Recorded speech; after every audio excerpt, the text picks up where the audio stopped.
Bonjour à tous et bienvenue chez Occasium. Aujourd'hui on se retrouve pour une nouvelle vidéo d'essai et on va partir à bord de la Hyundai i30 pour voir un petit peu ce que ça donne sur la route. Ici on est sur une finition N-Line avec un moteur essence et une légère hybridation et 160 chevaux au total. La face avant de ce Hyundai i30 a eu droit à un restylage de mi-carrière en 2020. On retrouve un bouclier qui a été redessiné, une calandre grillagée qui est beaucoup plus large, mais également des projecteurs qui accueillent une double LED. La face arrière de ce Hyundai i30 est plutôt classique et épurée. Ici les feux sont assez larges et ils viennent se scinder en deux au niveau de l'ouverture du coffre. Un coffre qui pourra accueillir 450 litres de chargement en configuration classique jusqu'à 1351 litres en configuration maximale et on voit qu'on a un seuil de chargement qui est plutôt profond, ce qui nous permet de gagner de l'espace. Cette Hyundai i30 à l'arrière elle est plutôt convenable en termes d'espace et on a une sellerie cuir et alcantara qui donne un petit peu plus d'élégance à ce modèle. On va parler des dimensions de la Hyundai i30. Elle s'étend sur 4,45 m de longueur. On est à 2,65 m d'empattement, 1,73 m pour la largeur et 1,43 m pour la hauteur. On passe maintenant au poste de conduite de cette Hyundai i30. Derrière le volant, on a deux compteurs analogiques avec un écran numérique au centre. On a également au centre du poste de conduite un nouvel écran sur lequel on peut naviguer avec les touches qui sont juste en dessous.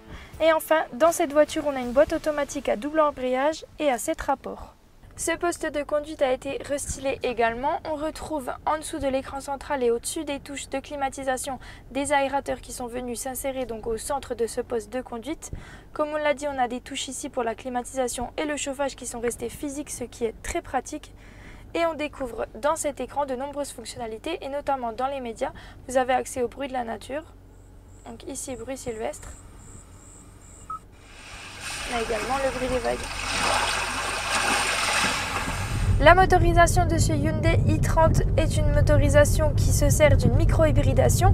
On retrouve un moteur 4 cylindres turbo essence qui est accouplé à une batterie de 48 volts mais également un alterno démarreur, ce qui permet d'avoir des démarrages 100% électriques pour une baisse de la consommation totale. Le Hyundai i30 comporte de nombreuses aides à la conduite parmi lesquelles on compte la détection de somnolence, le régulateur de vitesse, la reconnaissance des panneaux de signalisation mais également le contrôle des angles morts.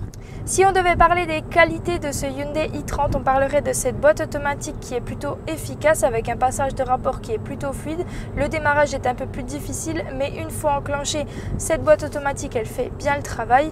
On a également un châssis qualitatif qui nous permet d'avoir une voiture qui est réactive et dynamique.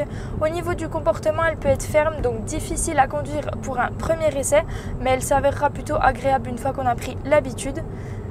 Et enfin, on note le confort des sièges qui sont enveloppants et qui nous permettent d'avoir une bonne position de conduite, ce qui est plutôt agréable.